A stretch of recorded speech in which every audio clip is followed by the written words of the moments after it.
After 12 months of big hitters such as Helldivers 2, Elden Ring Shadow of the Erdtree, Dune Part 2 and Shogun, it's not unreasonable to consider 2024 a good year for pop culture. But the smooth always comes with the rough, and the past year really has been a rocky one for the things we love and the people who make them. From layoffs and studio closures to costly consoles, underwhelming adaptations and struggling sequels, these are the biggest disappointments of 2024.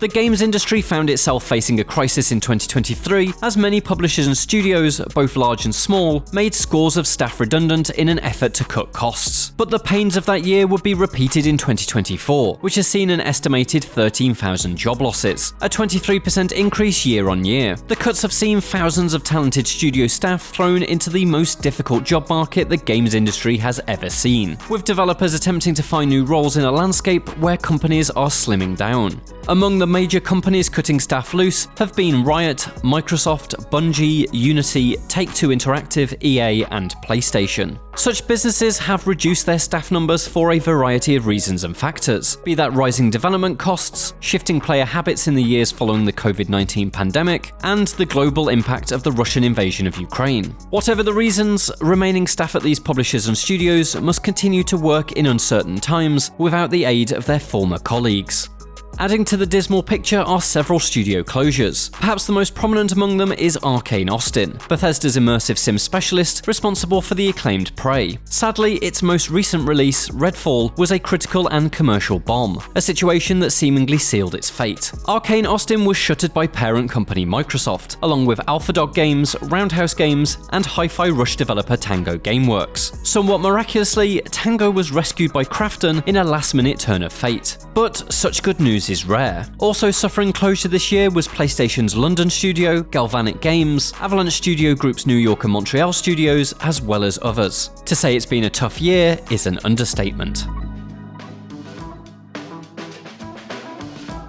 Another developer closed for good is Firewalk Studios, the team behind what is certainly PlayStation's biggest disaster of the generation, Concord.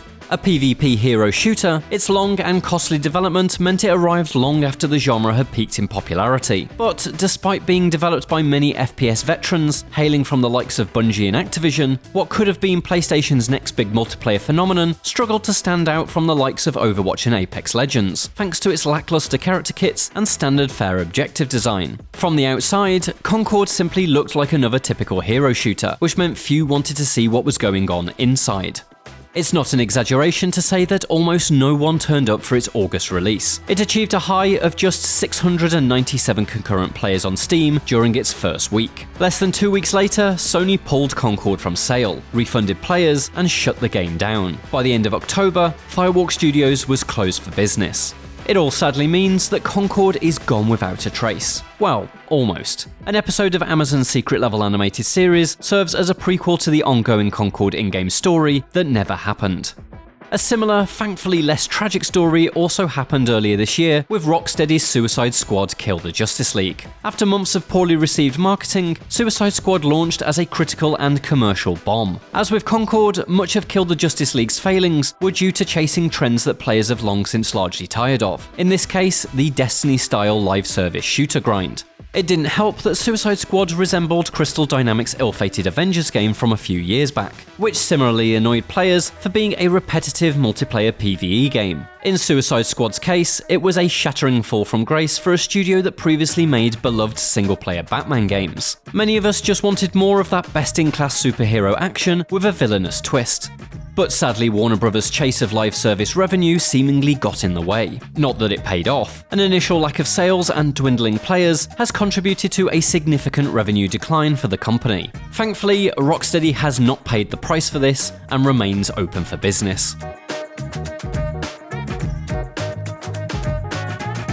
The time-compressing effect of the pandemic years has disguised the fact that, yes, we're already at the midpoint of the current console generation. Right on cue, Sony delivered its mid-cycle refresh PlayStation 5 Pro, and it's safe to say that practically no one was pleased by its $700 price tag. it's $700. It is not essential, it is a nice to have. That's not just down to the cost of living squeezing everyone's wallets. Mark Cerny's presentation, that apparently showcased the console's ability to render The Last of Us Part 2 remastered so much better than the base console, was basically the "they're the same picture" meme from The Office in action. While there's definitely time for the PS5 Pro to prove why it costs $200 more than the regular PS5, the initial results have been pretty disappointing. Rather than eliminate the need to decide between quality and performance modes, developers have added even more options to Pro patch games, with confusing names such as Fidelity Pro and Versatility. Remember when you just plugged in a console and it worked? Halcyon days. Plus, all the Pro's extra power can't even make Bloodborne look any better.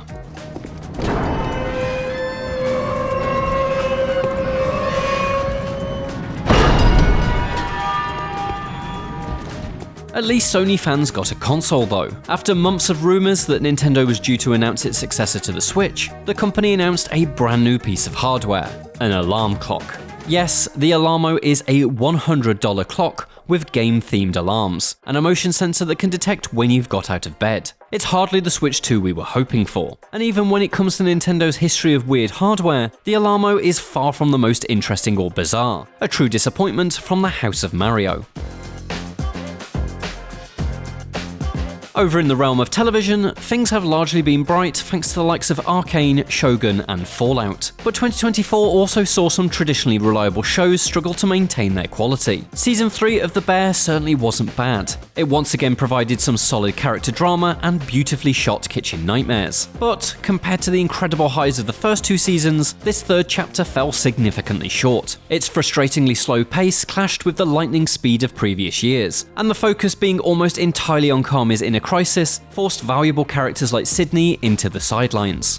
Similarly, we saw this year's Star Wars project struggle to hit the highs of The Mandalorian and Andor. The Acolyte was built on a fascinating premise that delved into the galaxy's past, exploring the late High Republic era. It was packed with Jedi and featured one of the coolest lightsaber battles in the entire franchise, but even that couldn't save the series from its sloppy and often infuriating storytelling.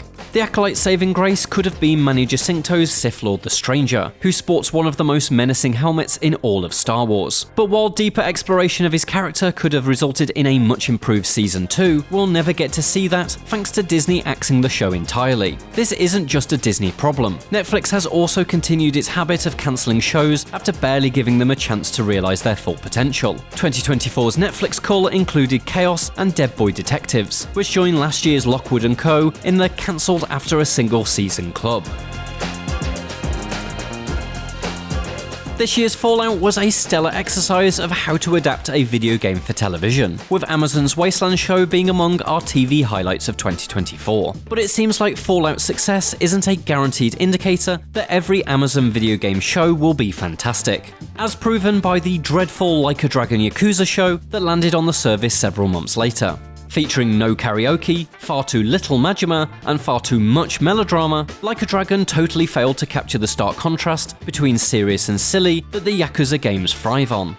It wasn't just Japanese RPGs that were treated poorly for TV this year though. Famed Japanese manga Uzumaki also received its long-awaited animated adaptation, and the results couldn't have gone any worse. The 4-part Adult Swim show turned Junji Ito's monochrome horror into a rushed mess that sprinted to the finale, undermining plot points, character arcs, and scares on the way. The biggest disappointment though was the severe drop in animation quality following a visually rich episode 1. Uzumaki transformed from beautifully chilling into a low-budget nightmare in the space of a week. It was a rug pull scarier than anything Junji Ito could write. Unfortunately, terrible adaptations weren't limited to the small screen. One of the biggest box office bombs of the year came in the form of Borderlands. Gearbox's wacky looter shooter was transformed into a hideously miscast Guardians of the Galaxy ripoff for its live-action big-screen adventure. Many of the game's best-known qualities, such as its sweary sense of humour and love of turning humans into piles of goopy gore, were toned down to the point of vanishing completely. The result was bland, recycled MCU-ish ideas geared towards mass marketability. In short, a complete disaster. Unsurprisingly, it died an unceremonious death when it launched in cinemas, with Lionsgate's CEO saying nearly everything that could go wrong did go wrong. It's arguable that an FPS like Borderlands was never going to survive the transition to cinema. A sequel to the most profitable comic book movie of all time and the first R-rated film to pass $1 billion at the box office though, surely a second Joker was going to be an easy win. Not so much. Joker Folie Deux turned out to be a miserably dull follow-up, with director Todd Phillips undoing almost all the good he established in the first film. When not even Lady Gaga can save your kinda sorta musical from its snooze-fest courtroom drama scenes, you know you're in trouble. For the classic mold movie buff though, almost certainly the biggest disappointment of the year is Megalopolis. The years in the making, self-financed magnum opus from the Godfather director Francis Ford Coppola was, perhaps if we're honest, somewhat predictably, an indulgent catastrophe. Some people have seen method in the madness, including our own reviewer who gave it a 9 out of 10. But for many, this opulent fable set in a futuristic, Rome-like New York City was a bloated, pretentious, dull mess. Quite how the creator of the quintessential mafia movie got here may prove to be one of the universe's greatest mysteries.